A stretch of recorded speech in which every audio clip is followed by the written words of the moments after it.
एकनाथ शिंदे आणि राज ठाकरेंची शिवतीर्थावर 1.5 तास भेट। स्नेहभोजनासह बाळासाहेब ठाकरेंच्या आठवणींना उजाळा दिल्याची शिंदेंची प्रतिक्रिया। सदिच्छा भेट असल्याचीही शिंदेंची माहिती।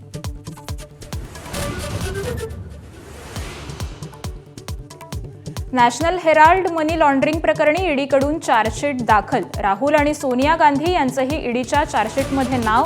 25 एप्रिलला पार पडणार सुनावणी।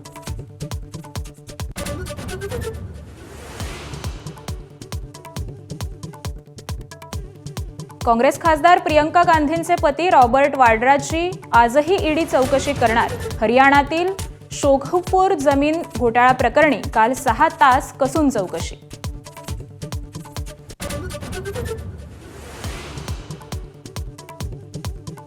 सिंधुदुर्गातील 2023च्या प्रकाश बिडवलकर हत्या प्रकरणी 4 आरोपींना अटक। तर हत्या पचवण्यासाठी शिंदेंच्या शिवसेनेत आरोपी शिरसाटचा प्रवेश। माजी आमदार वैभव नाईकांचा आरोप।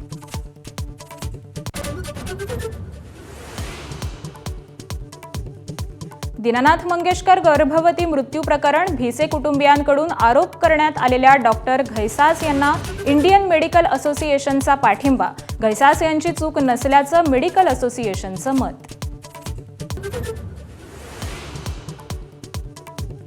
अयोध्येतील राम मंदिर बॉम्ब न उडवून देण्याची धमकी। श्रीराम मंदिर ट्रस्टला तमिळनाडूहून आला ईमेल।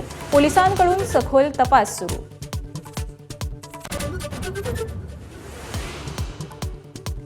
शेतकऱ्यांसह संपूर्ण भारतासाठी मोठी खुशखबर। यावर्षी सरासरीच्या 105% पावसाचा अंदाज।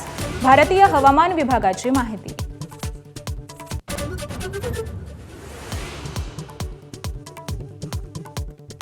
भारतीय रेल्वेचा आज 172वा वाढदिवस। वाडी बंदर ते ठाणे धावली होती पहिली रेल्वे।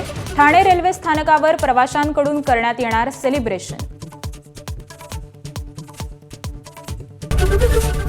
एबीपी माझा, उघडा डोळे बघा नीट।